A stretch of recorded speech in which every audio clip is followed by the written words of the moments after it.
Hey, listeners, before we get started today, I want to give a quick shout out and word to our sponsor, our very first sponsor, Rapido Solutions Group.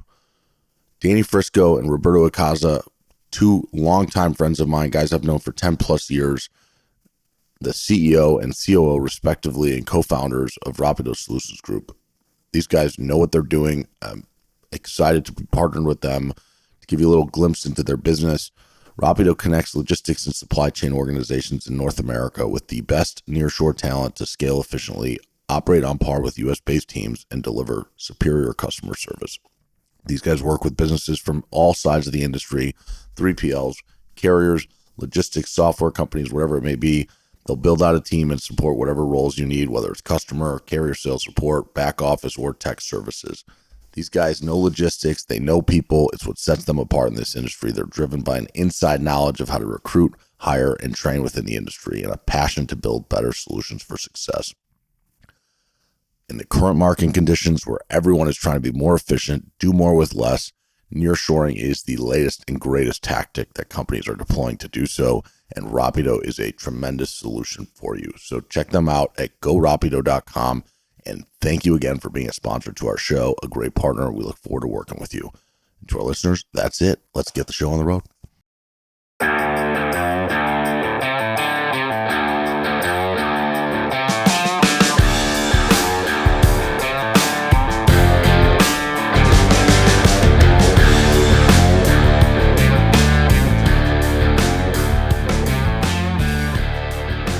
Hello, friends.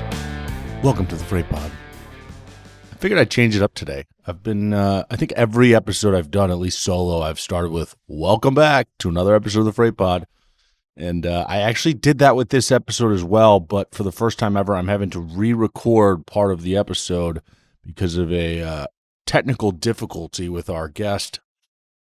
We recorded an hour plus long episode yesterday, and I sent it to my man Fraser, my editor, and he let me know that the first 10 minutes did not exist on the recording. So I am back this morning doing it solo. Harman Cheema, my wonderful guest, is not even here, but I am going to make this work. So I am joined today by Harman Cheema, the CEO of Cheema Freightlines, a company that started with one sole truck in 2006. Harman's dad started the company. Harman was a 16-year-old kid in high school, just like I was when my dad started Coyote. So kind of cool connection there for us, both kind of growing up in our businesses. But Harman helped really take this thing to the next level. Today, the company has 500 trucks, 2,000 trailers, and is doing a lot of business. They're making a big impact out on the West Coast. So it's hard for me to introduce him. He's not here sitting with me, but it's going to apparently seem seamless or come out seamless because of the great editing. And so here we go. Harman, I'm going to skip the first few questions I asked and go right to the one that actually was recorded correctly. Did you know you'd always be in trucking, or, was this a career that you always wanted, or what were your kind of dreams when you were a 16-year-old kid and your dad was starting this company? So it's funny because when I was growing up, I'm from India. I was born in India, and I came here when I was just a couple years old. And my parents are first-year immigrants, and so growing up, it was always, "Hey, you're going to be a doctor," and I was like, "Okay, Dad, I'll be a doctor." And so that's just kind of what I grew up, right? Just knowing that, hey, I should probably be a doctor because that's what my dad wants me to be. And then later on, in high school and stuff, I was, screw this, so I'm not going to be a doctor. And so I wanted to do some kind of business, didn't really know what that was. And then with this kind of opportunity that just kind of got thrown in, randomly around trucks, something that I've learned to love as I grew up, I was like, hey, this is pretty cool. If we can make some money doing this and, kind of have our name out there, good branding, I was like, hey, why not, right? I love doing this. So as a kid, I would like draw trucks and cars and random stuff like that. So it just kind of fit right in. And I knew there was an opportunity for just good truckers out there, right? Because there was a lot of big guys and a lot of small guys. And I was like, there wasn't a lot of medium. And so I was like, hey, I want to be a big guy, but if we start small and act big, right? That's kind of how I started. Yeah, just try to grow the business brick by brick, day by day, one truck at a time. Yeah, it was tough. It's tough being a smaller trucker, right? Fuel and all that. And and then into the recession. I mean, we did fine into the recession because we didn't have any real overhead, right? We were operating out of our bedroom, had a little rented spots at a different company's yard and stuff like that. So we were fine during the recession, but it was tough, right? Fuel was high, everything. And it's kind of funny because a lot of this, you feel a lot of the same characteristics going on in today's market that I kind of vaguely remember from those early days. So you're saying, that 2008 recession that we felt like it was easier because the company didn't have a ton of overhead. You were a leaner organization then with 10 or 12 trucks or whatever it was. But that similar feeling to today in the environment we're in now. Yeah, because I mean, fuel was $5 a gallon. I kind of feel that way. It's the same thing in California now. Home prices were nuts, and then they fell, right? And so the home prices are nuts everywhere right now. So they haven't really fallen yet, but I kind of feel a lot of those same things. We're a lot more mature, and back then it was good because I mean, it was just me and my dad. We were kind of the company, right, putting it together. So we were fine from an overhead standpoint. And how did you think about scaling the business in terms of like operational support? You know what I mean? So like, it's 2008, 2009, you're done with high school, you're coming into the business full time. You guys have 12 or 13 trucks. You're going to grow it to 30 to 40 to 50. When do you decide like, okay, we need to hire an HR person, we need to hire operational staff? Like, how do you think about that as you're growing a business? Because I feel like it could creep up on you overnight where like all of a sudden you've added 50 more trucks. And then it's like, whoa, how do we support all this? Yeah, so I remember, kind of HR and accounting and some of those functions that aren't as cool, maybe, right? Yeah. Those came way later. They should have came way earlier. And if I ever do this again or I start a new business from scratch, I'll make sure those are dialed in the beginning, right? But I feel like that's a lesson that we all say as like, when you're 10 or however long, once you've gone through building a business and you kind of look back, that's one of the first thoughts I had too, was like, okay, we could have, our HR was a disaster the first few years in terms of like the structure. And then you get people who actually know what they're doing and you're like, wow, why didn't I have you day one? Yeah, exactly. So I remember in 2012, it was a milestone year for us. ELDs or E-logs or whatever were kind of out there, right? They were coming up, and so we decided to go. We're like, hey, we're gonna implement E-logs, and we're gonna pay any driver who volunteers 2 cents a mile more just to kind of get it started. So we don't want to be, we don't want to be in the bleeding end, right? And so, and then we started pushing more and more of it. Hired a real safety guy and those things, and then you would weed out a percentage of your drivers because they didn't want that. And you knew, you're kind of looking the other way in the beginning and just covering freight, booking freight, delivering it on time, no matter how it got there, and then, bill it and get paid and do it all over again, right? HR and accounting and safety, all those things were like an afterthought. But I sat down and talked, and I was like, man, if we want to do this thing, we got to do it right. So 2012 was a big year for us. We were up to like 50 or 60 trucks. And I was like, we're going to pause. We're going to put the brakes on and get safety dialed in. So that's what we did. It literally took like 3 years of just building and up to 2015 and just getting safety dialed in, getting the right drivers in there, upgrading our fleet to a more modern fleet, newer trucks, because maintenance was also the other thing is, back in the days, the trucks were a lot different, and less emissions and all that. You kind of run them for 1,000,000 miles. So we had a couple good mechanics that would just fix them up and we'd run the heck out of them. We're already buying used trucks in the beginning, right? So all that stuff came way later, and just kind of as I was growing up, the company was kind of growing up at the same time, right? Absolutely. And it's funny because it does sound like, I don't know that this is necessarily a fair way to think about this, but you're saying 2012, at which point you're now 22. So, you're becoming a grown adult. And the business is now 6 years old. It sounds like that's when you kind of took a pause and took inventory of the company and said, okay, if we really want to scale this thing long term, we have to put our big boy pants on and act like a legitimate sized trucking company.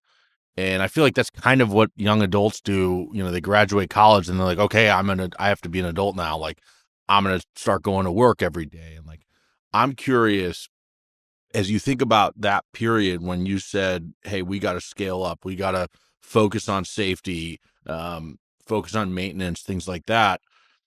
What would you say are the most important lessons that you learned in, that people who haven't run a truck company or don't own a trucking company wouldn't know when you started focusing on safety and kind of evolving the company? What were the things that you had to really focus on to get it right? Well, safety is number one for us, right? And it should have been number one. It was always number one, but this one guy told me, I used to go buy desks from this local furniture guy, and we're up to 20 trucks. So I was hiring a couple guys, so I need to go buy some desks. And he's like, "Oh, how many trucks you guys have?" I said, "I've got 20 trucks." And he's like, "You have good drivers?" I was like, "Yeah." He goes, "Okay, so you got 20 good drivers?" I said, "Yeah." And I said, "Cool, they're safe and they're good." Because, I mean, at that point, you kind of had to pick 20 guys, right?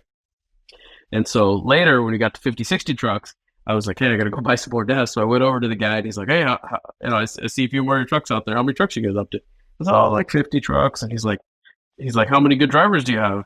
And I said, 50 or 60. He goes, "Good drivers." I said, he goes, "You probably still have 20 good drivers, huh?" And I'm like, "Dang, you're right." So I was like, "Wow, this guy's on to something, right?" So even though we're 50, 60 drivers, we're still got 20 good drivers, right? And so that's when I was like, okay, we got to get good at our hiring practices. We got to be dialed in on our safety and actually watch it and have good stuff there. But I think that's the biggest thing is a lot of companies when they're small, they don't realize, they just keep, just let's deliver this freight. We'll and then figure out how to, put it all together later, and don't really realize that the cost of safety, the cost of, running trucks properly is a lot different than just, the wild, wild west a little bit. Right. And that's why I think a lot of those guys struggle, because they're already kind of operating out those thin margins, and they don't really realize what their real cost is. And then when they start trying to put it together or become legit, they're like, "Wow, I'm not making any money anymore, or I'm losing this much money," right? But truly, that was their cost in the beginning if they had done it right. But they don't know what doing it right is at that point, right? So as they learn, so that's something that was a big wake up call for us. Like, wow, we're not making money anymore. And when you say your hiring practices, that's something I want to dive into. How do you develop a good hiring practice, right? So you find a guy on the street or at the truck wash or somewhere who's like, looking for a job. How do you know if he's a good driver? Well, now, I mean, we got a whole process. I've got a whole team now, right? So we've got lots of different ads going and all that. But back then at that level, a lot of the drivers we were getting were referrals. So it was, "Hey, this guy's friend," or, "Hey, I'm doing really well here. I'm going to bring my friend over." And literally that's how we seeded the first probably 100 or 150 trucks. But now, I mean, as we got much bigger, we're bringing in drivers every week. We've got 2 orientation classes at 2 different locations. The beast has definitely changed, right? We've got ads running. We've got social media presence. We've got good branding on our equipment. So, but when they come in, we got one person just vetting through applications and working with recruiting. And then we got safety on top of that, checking to make sure, they meet our criteria. So we've got several different checks before we get there, because the liability and what's more at risk is a lot more now than it ever was, right? So it's a beast. And what are signs that you've seen that indicate like, oh, this is not a good driver, I don't want to hire someone like this? A lot of jobs in very few years. So job hoppers are the number one thing that will disqualify any driver for coming to work for us pretty quickly. You could, if you had one long job for a few years or longer, and then you jumped around for 1 or 2, maybe they just weren't good fits, or you were trying to, okay, that's fine. We can kind of talk through that. But if it's been jump everywhere, it's like, okay, cool. We're not going to be any different than this company on your application for you. Yep, that makes sense. And I'm curious because turnover is I want to get, I don't want, it's not a guess. What I've heard is turnover can be as high as 100% at trucking companies. Is that true? That's true. We hover in the 60s, which I still think is very high. That more higher than I'd ever like. Back when we weren't growing as much or as quickly, we were in the 30s.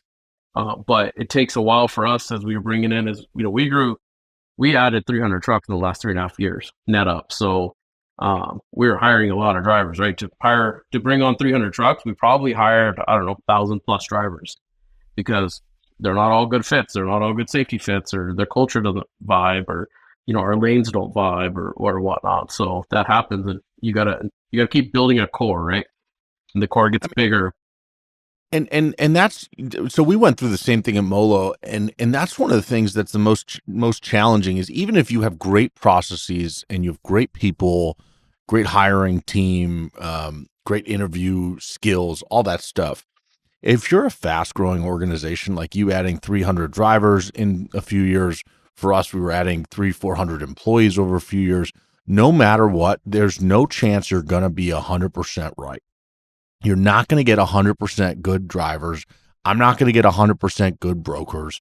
It's just not possible. I mean, whether it's people who, sell themselves better in an interview than they actually are willing to be, or people who masquerade as saying, "Hey, I have all these great values and I will," in your case, it's I'll deliver your loads on time. In my case, it's I will treat drivers and shippers well, whatever it may be.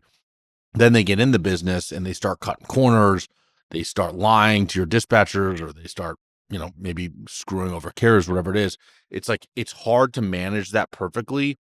What I think about in one of the challenges is like, this is where it comes back to culture. And if you have a strong culture where you have a team of people that are really bought into the business and really invested in what the business is doing, they're good at weeding out some of the bad apples. So the ones that slip through the cracks, like if you have a bunch of good drivers and then there's a crappy one who's comes in and delivers an order for you, or who knows what the example is. But my point is that like the good people see the bad one and they want to weed them out. Like, if you notice that, and you're like, how do you think about culture in your business? Is that important with respect to this stuff?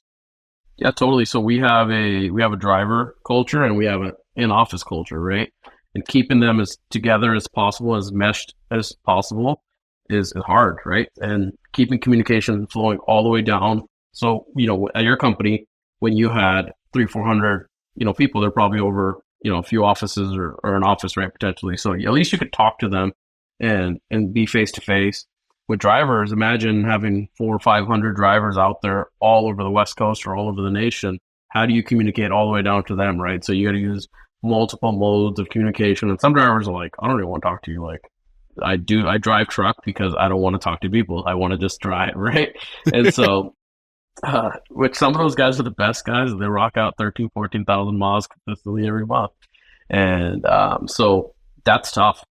That's tough. That's been, and just like yourself, we've had to grow office people with the amount of drivers we're growing as well. So across multiple offices, and that's always a challenge as well. So I think people in any business, it's always a challenge. It's just, you got to know, you're working with drivers, or you're working with what kind of people are you working with, right? College students or whatever, and kind of speak their language and then get them bought into, every 15, I don't know, correct me if I'm wrong, but every 10, 15, 20 people you hire, they kind of bring in a different culture, and you're trying to mesh them into your culture. But then at the end of the day, your culture is changing, right? It's coming together. So it's changing. It's the same thing for drivers. It's the same thing for office people. And I think one thing we had to overcome, I was talking about being Indian, right? So being Indian, there's a lot of stereotypes, and guess what? Drivers are your most wild, wild west stereotypical guys out there, and gals. And so, but for me, I was like, all right, I'll take on any challenge. Let's do this thing. And so it was a challenge getting a bunch of good guys that have been working for a bunch of American good companies forever, to give us an opportunity, right? And they're like, I'm not gonna go work for them. They're so and so, or they're camel jockeys or whatever. That's my favorite one. And so it took a while to get over that, but once they start saying, "Oh, well, the other burger was an Indian guy in that truck," oh, hey, I see another one. And then they, oh, maybe I'll check it out. And now, believe it or not, it's the other way around. The Indian guys are like, I don't want to go work for them. Maybe they're too strict because they have a bunch of white dudes in their truck, in their fleet, right? So, but that was a big thing, right? And it's all goes back to culture and safety, and that safety culture, right?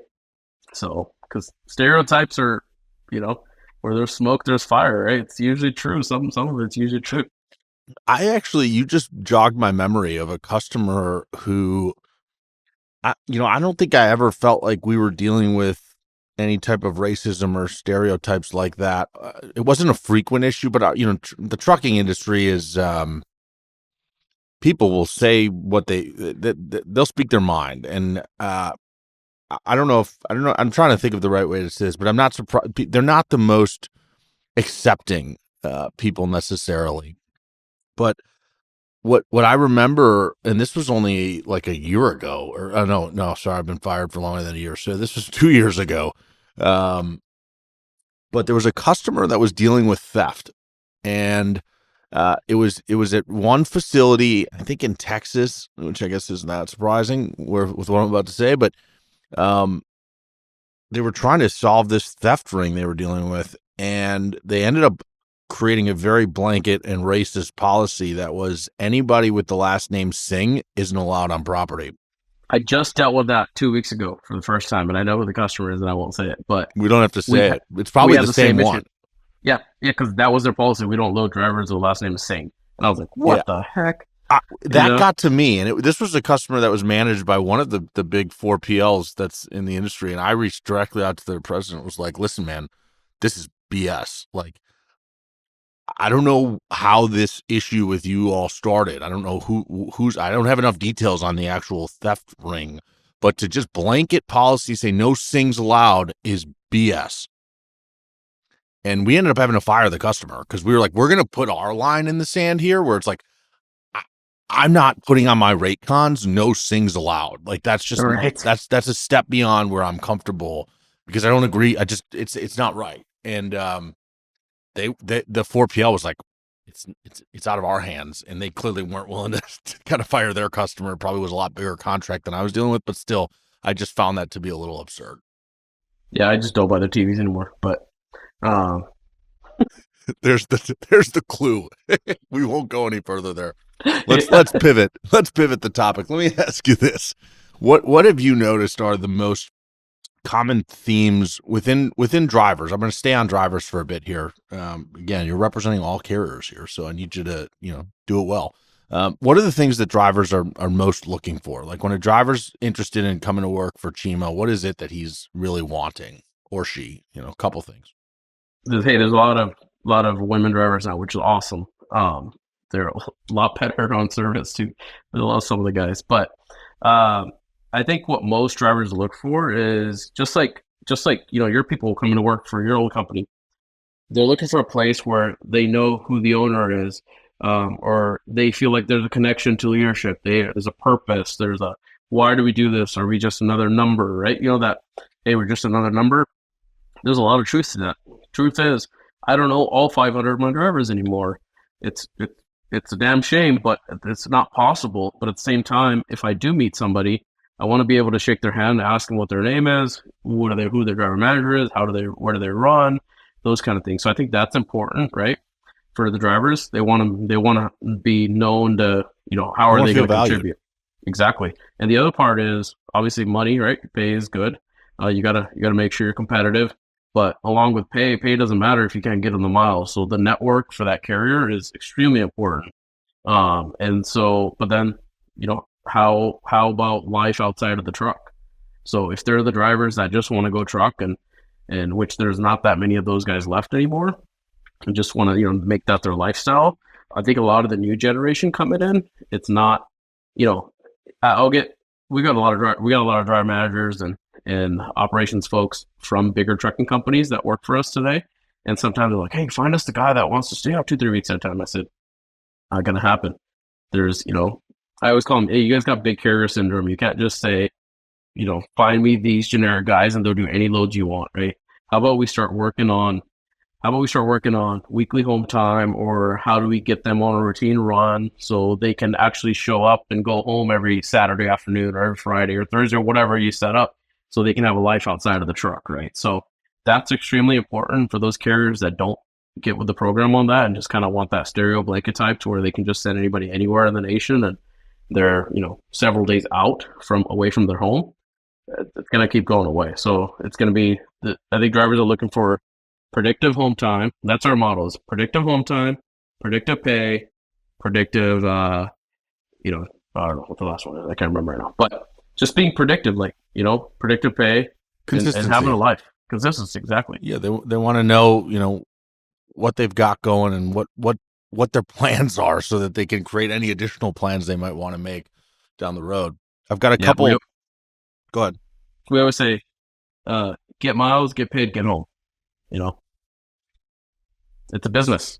So there's a couple of things I want to touch on here. Let's start with your first point you made, which is about people wanting to feel valued, people wanting to feel like they know the guy whose name is on their trailer, or the CEO, whatever it may be. This is something that I picked up on at Molo, and one that is a lot easier to support than I think people realize. And so my point here is, we would do, as part of our new hire orientation, I think one of the things that we did really well, the new hires would come in and they would have training for several weeks, where they're not booking any loads. They don't book loads for 2 to 3 months until once they've joined the company, because we really wanted them to understand the business in and out.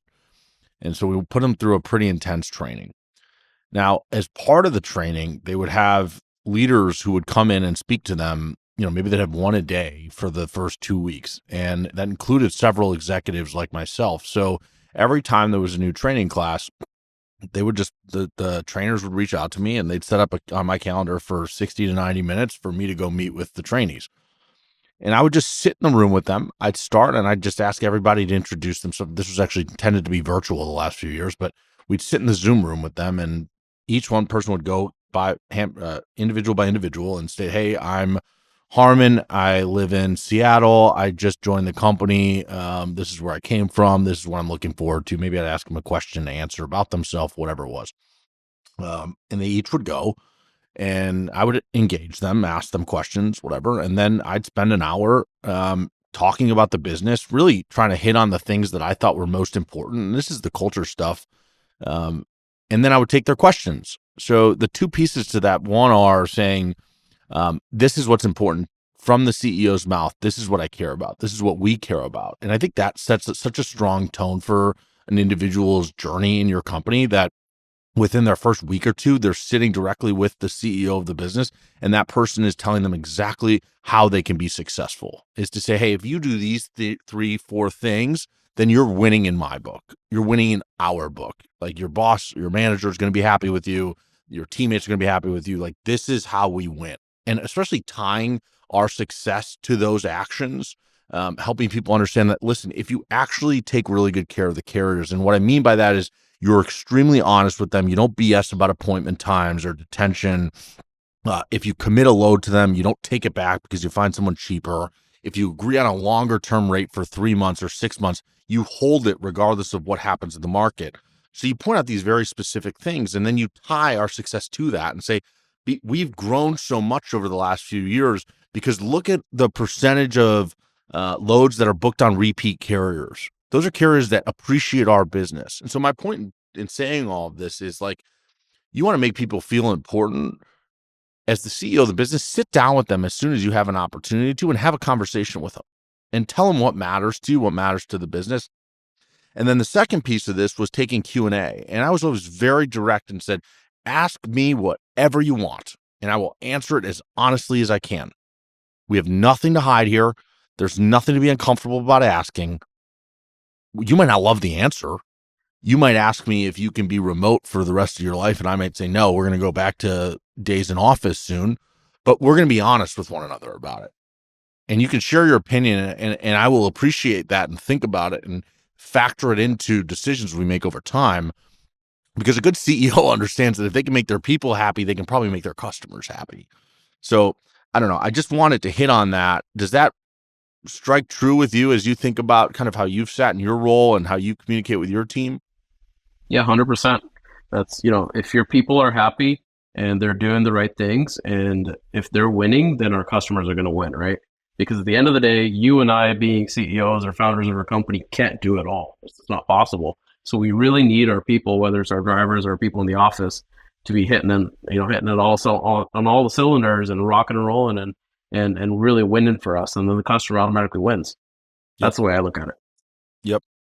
So the second thing I wanted to touch on with respect to your answer is around the kind of management of freight for the drivers. I think if I was a lazy truck owner or truck company owner, I would just, try to go get as many drivers as I can and all the best paying loads. But it's clear that there's an important science to this, because for you to keep your drivers happy, you have to give them consistency. You have to get them home when they need to be home. And that consistency allows them to schedule their life the way they want to. So it's not as simple as one might think to just go to, shipper A or shipper B and say, hey, I need loads from Dallas to Seattle every Monday to Thursday, and that'll get my driver home. I'm curious, how do you manage building a network of freight? Like, how do you get the right loads into the system so that you can keep your drivers happy? What kind of tools are you using? How does the strategy work? Can you talk on that for a little bit? Yeah, so it's definitely more of a challenge than it was a few years ago right now. But it's not about just rate. It's about how efficient that's going to make my truck or my driver, right? Is it going to get them the miles? Because there could be a load from Seattle going to Dallas that takes an extra day. You got to sit on it, and you're going to live unload at some lumper or grocery DC the next night. That might pay you $300-$400 more, but versus another load that you can just take in, drop the trailer as soon as you get there, and the driver can be on the way and already, headed back somewhere else. So we look at those drop and hook opportunities as much as possible. We run a pretty good trailer ratio. We run close to 3.8, 3.9 for each truck, so we can keep our drivers moving at all times. Now, it's a big piece, right? We call it playing chess with marbles every day, because we just got 5,500 loads awarded from this customer. They're like, hey, what's the weekly commitment? Well, do we just divide that by 52? Is that really realistic? Is that a beverage customer? Are they going to move most of it during the summer?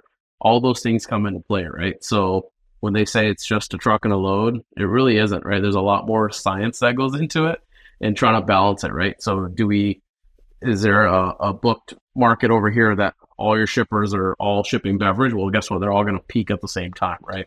So we look at those things. That's super important. We're really being put to the test now. I've got the most amount of trucks I've ever had in my life. I work very closely. I was the only sales guy forever. I have got a sales team now. So working with them to find the freight not only is the most driver friendly freight, especially in this environment. We don't have a lot of choices right now. We have to kind of keep things moving, right? So how do we convince our drivers and keep them happy at the same time as bringing on some of this freight that maybe we don't like, or working long term to get some of the better freight from those customers? Because right now there's so many trucks, right? So you got to kind of prove yourself, and then you can get the gravy stuff. So all that, I mean, I know it's at a bunch, but really that's you bring it all into the kitchen, and you got to depend on the cooks to kind of sort it out and put it together. And then guess what? This new freight you just picked up, that's 15 loads a week out of this area, and you're like, sweet, this is going to solve it. Well, they want to move everything Monday through Wednesday, right? It's like, cool, what do I do at the end of the month, at the end of the week, right? So all those things, I mean, you've been there, right? But on the truck side, the other component is, it's like, how do we keep the drivers productive? That's the efficiency, and keep them on their engineered schedules or whatever, right? So we're not just that cookie cutter, stay out for 2-3 weeks at a time, and we'll get you home when we can kind of a carrier, right? So as I'm envisioning this, I don't know why I started thinking of a different kind of metaphor or analogy here. It almost feels like you're trying to put a puzzle together,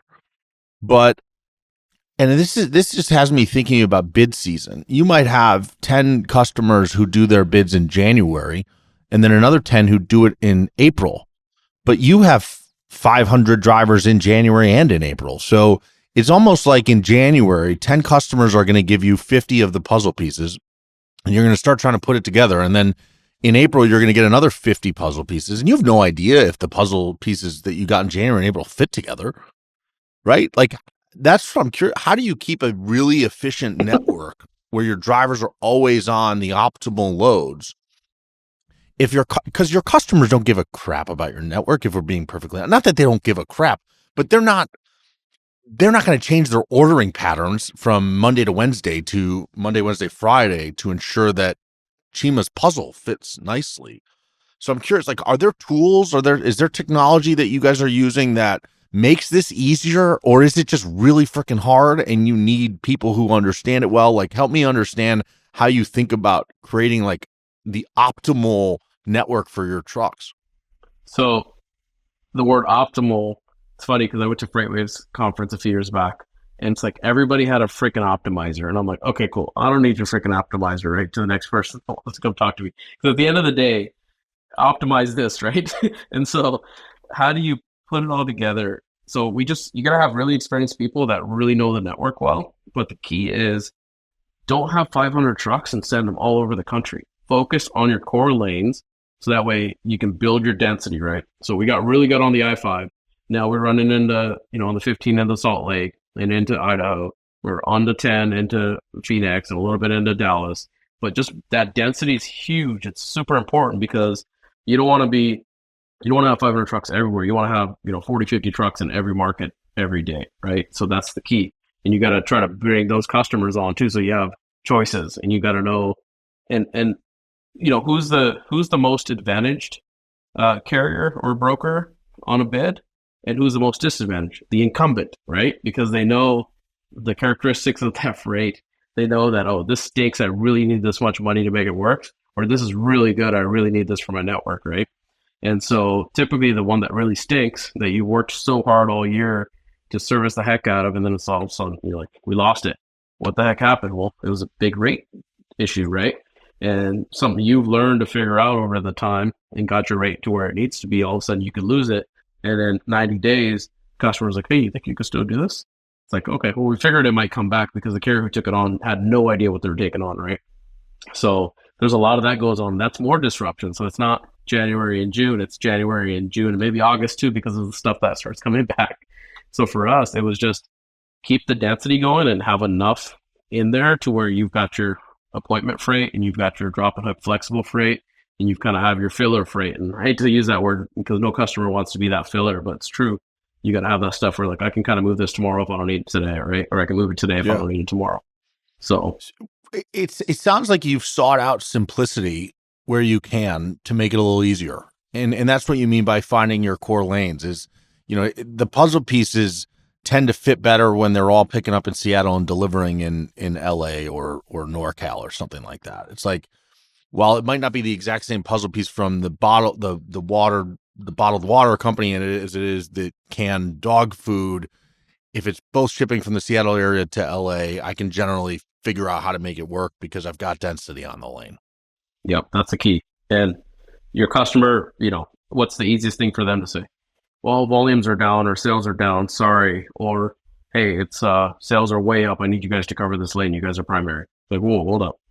Right? So being quick on that, having those open communication with your customers, because your customers aren't just your customers. At some point, they become a real partner, they become friends, and you can have those open conversations. They're like, yeah, you're right. We're jacked up here. Do the best you can on this, and I'll try to figure this out for you over here, right? That's the kind. We'll use this as the pivot to start talking about relationships with shippers, and just especially, I'm just very curious. I've never been a true asset, so it's almost like it's like there's this kind of cloak preventing me from seeing what that relationship is really like. I've had great relationships with shippers, but I'm just curious if it's different if you're an asset, if they just look at you with a little happier or something. So will you talk to me a little bit about the nature of those relationships you have with shippers? And, let's start with the incumbent piece, because you just talked about that. And this is going to be maybe generalize the answer, because I know everybody's not the same. But in your experience, do you feel like shippers tend to really prioritize incumbency? If you've owned a lane, do they try to let you keep that lane often? Or do you feel like, what percentage of shippers do you feel like really respect incumbency versus are like, I'm just taking the lowest provided rate to me on this lane every bid? I think there's a good group of customers that definitely keep the incumbency going, right? Because they don't want disruptions on their side too, because there's always a risk. And so, but then in today's market, and maybe there's good customers that got hosed and their budgets, went crazy during the crazy time the last few years. They're being forced by the upper brass to just go find savings at all costs, and we'll kind of pick it back up or apologize or ask Harman to come back later. And truckers, we will, right? So, and brokers too. So there's a lot of that, I feel like. But so we have a brokerage as well, right? We move probably 2,000 loads to 3,000 loads, closer to 2,500 loads a month. right now. And so they're their own true brokers. They started out as kind of an overflow. And I feel like carriers and I feel like brokers think if I just get a few trucks, I can come in as, sell my trucks and cover it on brokerage, right? We all know that game. They try to play that game, but I think as we gotten bigger, I've just learned to be open with them. Like, hey, do you want this on? You want me to give you an asset price and a brokerage price at the same time? Do you want it to be the same? Do you care if it's what it's moved on? And right now the conversation is like asset only, right? Especially if it's customers that new customers are going into, right? And we've got great relationship with some customers on our brokerage side, and they do a hell of a job, sometimes even better than our truck line does for on some lanes for some customers, right? And so we've got great customers there where they're more open to it. But the rates, when the market was crazy, our broker was getting more money on some of the same lanes than our assets were, and we were just like yourself. We were honoring if we committed to it, we're gonna honor it, right? And on the brokerage side, as they were growing, they were able to get a little bit more money on lanes they were not committed to, and find that solved, right? And so I think what good customers do is they cover 60-70% of their freight on assets, and that other 30-40% they kind of roll the dice to get some of those savings. So then they balance out that network or balance out those lanes from a cost standpoint, because brokers can buy better right now. There's no doubt. And just depending on the lane, right? So it just depends on your customer. I've had some customers that honored those and stuck with us, and they can't give us increases right now, but they're sticking to flat and no decreases or very minimal decreases. And some are like, hey, I'm sorry, I've got some crazy requests like 6 months ago. By the way, a lot of 6-month bids now, right? So I know your rate was this from here to here. 6 months ago, I know we asked you to lower it 4 or 5 or 6%, and maybe I did because I really needed that for my network, right? And I was like, okay, it's still going to be cheaper than trying to go book a load from a broker if my truck is sitting here, right? And so I did, and now I've had some ridiculous requests from on the same lanes because this is the second 6-month bid, asking for another decrease, and the decreases were anywhere from 21 to 27%. And I'm like, with all due respect, there's no more decreases left. Ain't gonna happen. Yeah. We're now third primary or third rank backup or something on some of those lanes. Oh, this is ridiculous. So there's those customers, and I guess there's all kinds of customers, and the word shipper of choice is going to start coming back as soon as things start changing again real quick, right? And then they're going to be like, come on, man, we really need you, and we'll honor this and this. And right now, some of them, they're good people. A lot of them are good people, but at the end of the day, they're being forced to say, price, or budget, or roll the dice on this much X percentage of your business and try to go get some cost savings.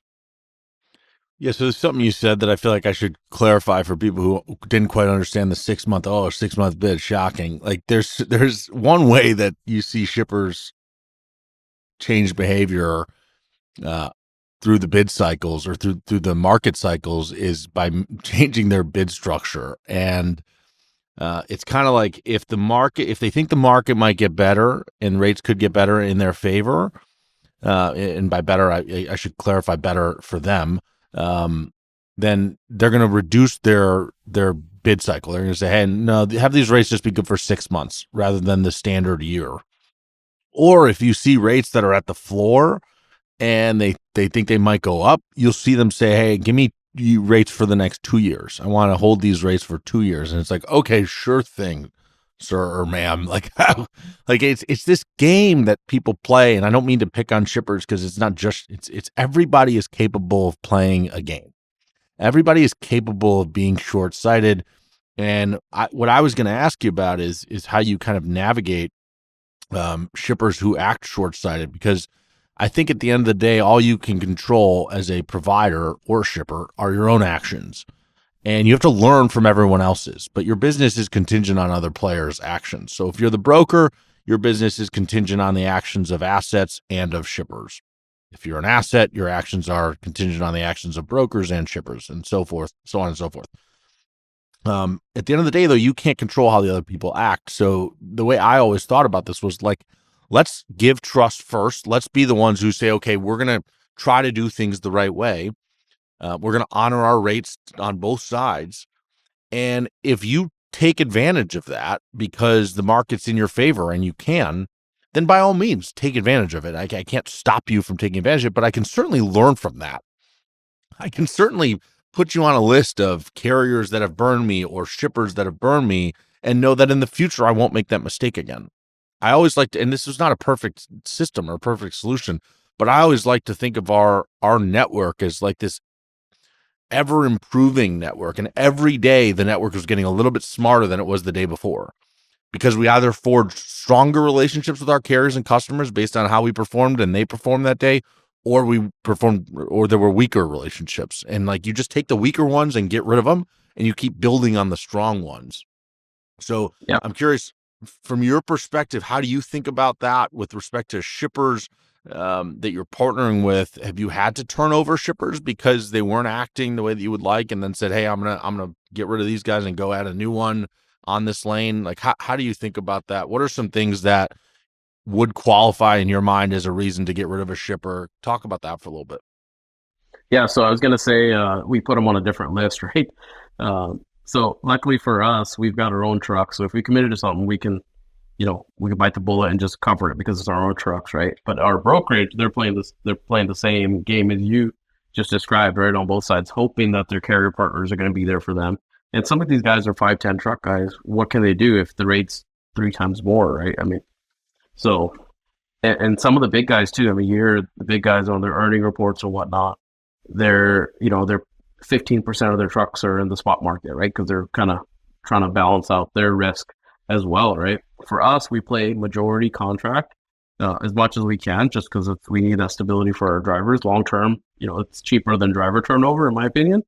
But we just keep a good list of the customers that we know that we can't trust, and the customers. And sometimes you just need to haul their freight, but you can put them on the other list and just know that, be aware of that, right?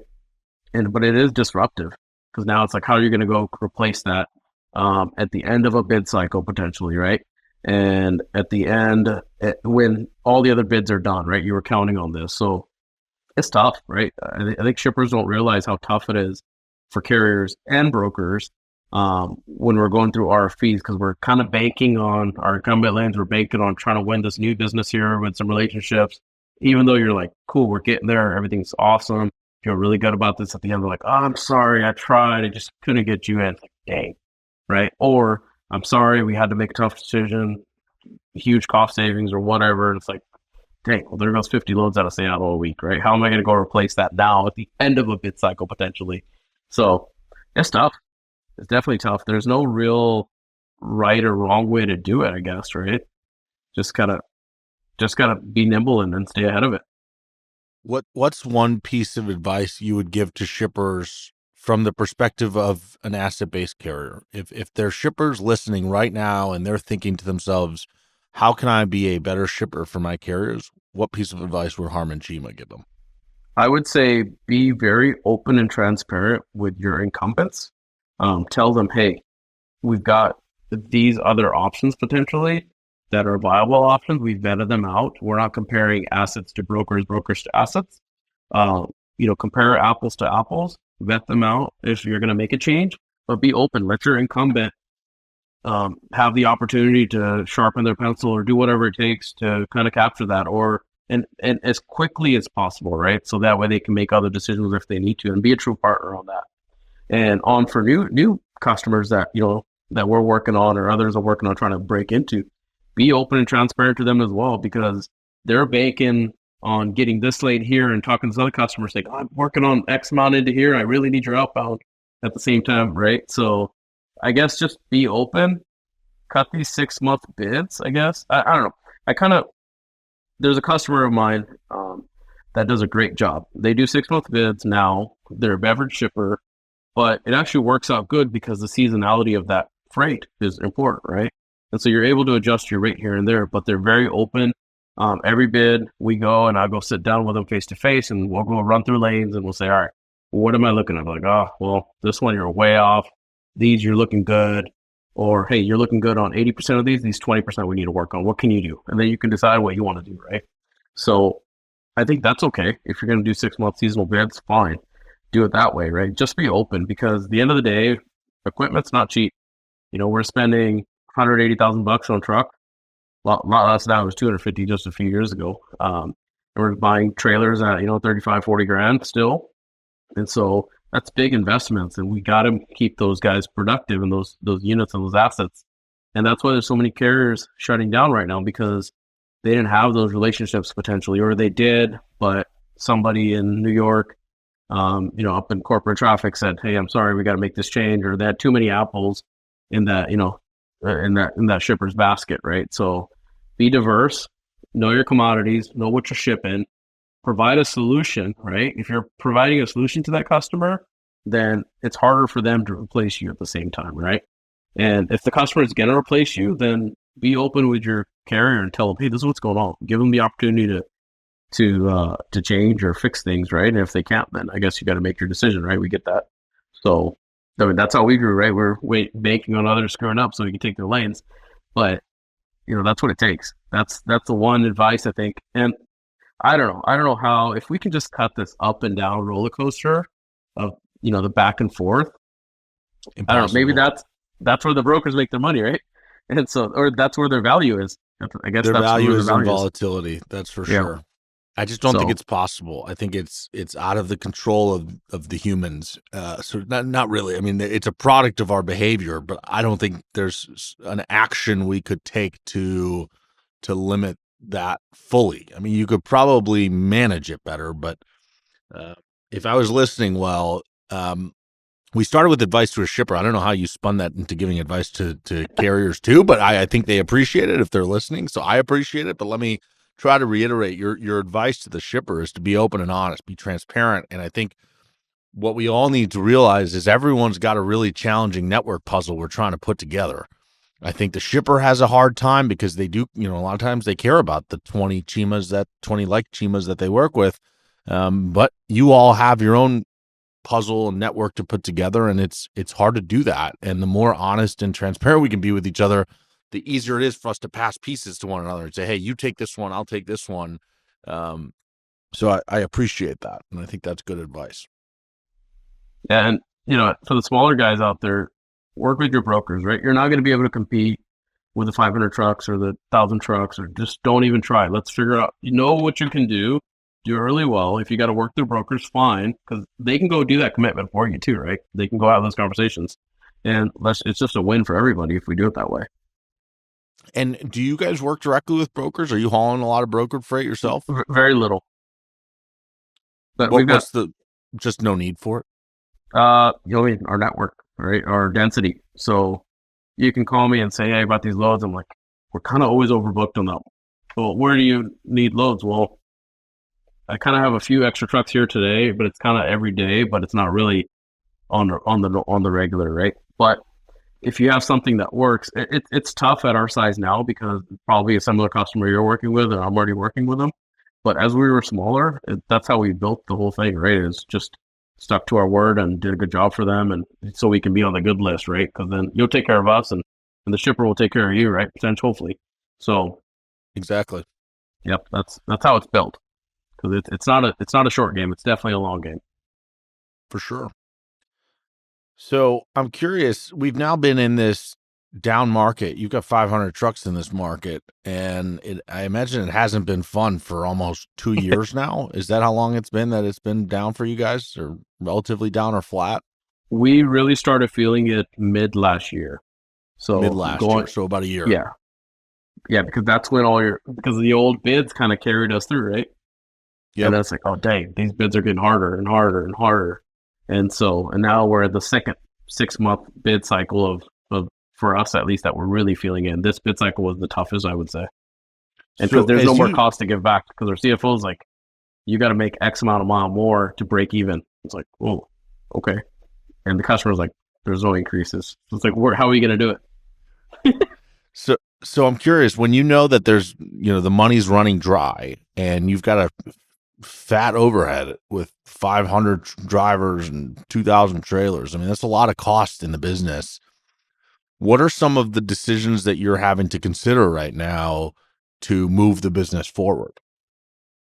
I told my brother, I said, "Hey, if you haven't figured out fuel optimization or fuel savings, or if it's on your list for later, figure that out now, because we're Does he pumping. work for you, your brother, or you just? Yeah, he's our director of maintenance. Okay, cool. Just Yeah. wanted to confirm that if you were just complaining to a brother, or this was part of the business conversation. No, Keep he going. works with me. He's 5 years younger, so he was like 10 years old when he started. But so I was like, we got to figure out fuel quickly. Let's put our resources there, and that's because we can control that. We're pumping, 5 million gallons, right, a year. So it's quite a bit, right? If we could save a few, so look at those cost saving things.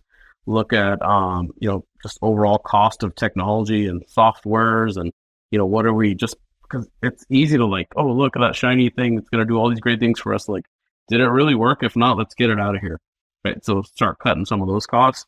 I'm very proud of this. We didn't pay 70 cents and 75 cents a mile to drivers like some of the crazy carriers did. But we paid them well and bumped up their rates accordingly. But we're not going backwards. And so there's carriers out here, especially in our market on the west, that have cut 5 cents or 10 cents a mile or whatever, and cutting the driver pay instead of cutting their lavish expenses or whatever, right? And so we're not going to go backwards. We're making sure we don't go backwards on driver pay, because at the end of the day, not just driver but staff pay too, because everybody's costs are up. Groceries cost more, so that's one thing on labor costs. I'm going to make sure we don't go backwards, because you just negative morale, right? All this work that you've done to get to this culture piece that we've been talking about, or get half there to where we want to be. Now you can really just lose it all real quick by taking payback. So I'm a big believer of that. But it's just cost. Figure out what you can do. Talk to your customers. Tighten up your lanes. Maybe there's lanes that don't work. A good time to get out of those now, right? And just find more in the lanes that work and efficiencies. That's very helpful insight for sure. So, and on the brokerage side, what are you guys doing on that front? It looks like it was about 100 loads a day that the business is doing right now.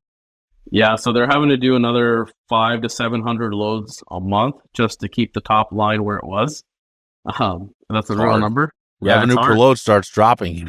It goes quick. Yep. And so, but they're playing the true brokerage game, right? They're bidding like brokers. They're doing all those things. They're buying like brokers. They're not just kind of piggybacking off the truck line's contract rates, right? So, because quite frankly, the truck line doesn't have anything to give them right now. We need more. So, it's tough. It's definitely tough. We've lost some people there. We didn't cut anybody, but we lost a few just because there's not enough to go around right now, right? Or they're feeling like they can do it better by themselves or somewhere else or whatever. So, wish everybody the best for sure, but just hunker down. But one thing I told everybody is most of the broker guys are usually young, right? You know that. And so they're coming in. Yep. I was like, guys, don't get used to this. Save your money. It was good. And hopefully some of them listened to me and did that, because I was like, this is like broker heaven. Don't even think this is 2 years ago, 3 years ago, for sure. Yeah, that's a lesson brokers try to help their new reps learn, is when they go through a strong season, is like, don't expect this to be the norm. It's up and it's down, and the down is just as bad as the up is good. So be very mindful of that. Yeah. So one thing I didn't mention, kind of our earlier topics, was as we were growing up, one thing, just get a good CFO, controller, accounting. That's one thing I really put on the back burner. Just because it was like, deliver the freight, everything will take care of itself, right? It doesn't. So that's when the real blinders came off in the growth game, is once we got a good CFO, they got their feet in and they figured out, okay, these are the things we really need to do from a strategic standpoint. And now we can, figure out your cost per mile. That's huge. So it doesn't mean you're going to get that from every shipper, but at least you know what it is. Yep. That's a valuable. We had similar issues in our business. We just didn't prioritize it because it's the least fun thing to do, at least in my perspective. I'm sure other people find it fun, but for me, it was way more fun to go out and get freight and see the business grow. But if you're not really paying close attention to the money coming in the door, especially as a broker, that's a problem, because your customers will take as long as you allow them to pay you in a lot of cases. Yep. Collections, that's a big thing. Yep. So, well, listen, man, I feel like we've kind of run through the gambit here, and I'm just really appreciative of you kind of coming in and sharing your time and teaching us about Cheema and kind of the asset world. I'm curious, any parting words of wisdom for the audience that you would share, lessons you've learned in building a trucking business, or just something you want to share? Yeah, I would say the biggest lesson is draw out a business plan and make sure you're nimble enough to to change it, because it's not going to stay the same. Whether you're building a truckload carrier or a brokerage, any business, right? It's a people's game, right? And sometimes I'm beating my head against the wall and saying to my wife, the next time I start another company, it's going to be me, my assistant, and I, right? And that's it, because it's like, dang, how do we get, all these people? And one thing I don't know about, I mean, you sounded like at your previous company, you had a pretty good training program. Truckers, we don't do a very good job at that. And we kind of brag about it's a sink or swim. And I'm like, we got to quit doing that. We got to have a good training program. So, transparently, that's something we didn't do very well. And we're trying to figure it out now at 500 trucks as well, 18 years later. So if I ever do this again, I'll make sure training, accounting, and safety.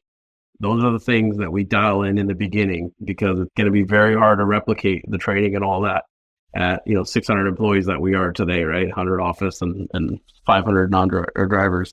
So get that dialed in. Those are keys.